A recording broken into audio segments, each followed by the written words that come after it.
Former Defense Secretary Robert Gates taking a direct hit at President Obama this morning, and the fallout is just getting started. Joining us right now is former DHS Secretary, the first one ever, and former Governor of Pennsylvania, Tom Ridge. And we're going to be talking about security, but Mr. Secretary, it's always great to see you, Governor. I'd just like to get your take about a sitting president being criticized or a tell-all book by his former Secretary of Defense while he's in office. Do you have a problem with that? Personally, I don't. I mean, it's a decision that obviously Secretary Gates made. I mean, let's not forget, I think he's a remarkable public servant. He began in a Republican administration, transferred to a Democrat administration. I think initially he stayed for transition purposes and to continue the restructuring, but began probably under Secretary Rumsfeld. He then resigns, and frankly, this is an administration that talked about transparency and the fact that the Secretary of Defense has made his views public in this transparent administration. I don't have any problem with that at all. Governor, I remember you, if I'm correct, you fought in Vietnam. And I think I remember the fact that you used to trust the fact that you have officers who are following commands from their officers who are getting commands from the White House. Does it disturb you that the former Secretary of Defense's conclusion was that this president didn't respect our military officers?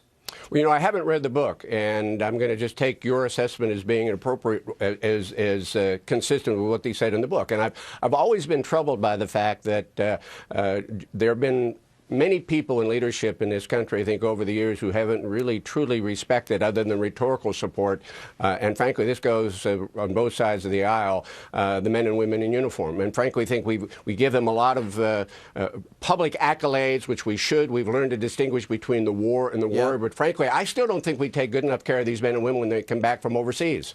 And that goes on both sides of the aisle. Exactly. Governor, let's talk about one of your real expertise, first Homeland Security Secretary. Big conference there. What should Americans know about the threat? What about cybersecurity as it compares to al-Qaeda?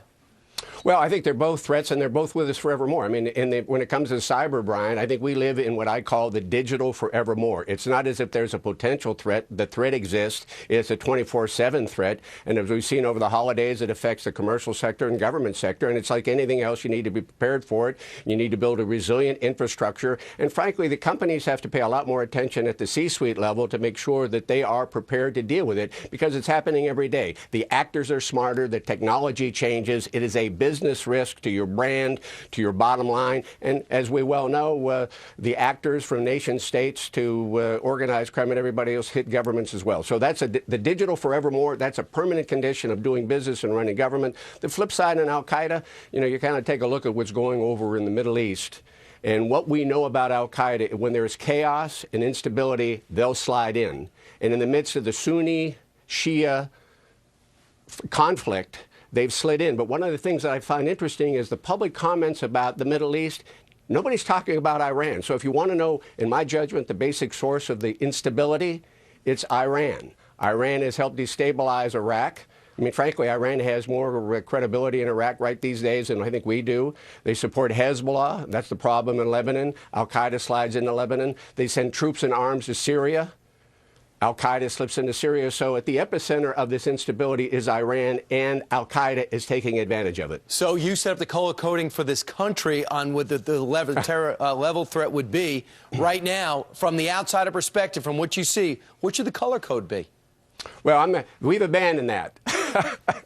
And so I'm not going to relate to a color. I'm going to just simply say that there are two permanent conditions in the world today, and that is the ongoing threat of radical Islam in this country, elsewhere, and the digital forevermore, where we don't even think it's not a threat. It's with us all the time. Gotcha. We're getting attacked every day. Those are two permanent conditions that the world's going to have to live with for a long, long time. And I'm glad you're part of this conference, getting people together, experts together, to come up with the best way to keep this country safe in their households and as a nation. Thanks so much, Governor, for joining us. Great being with you, Brian. Thank you very much. All right.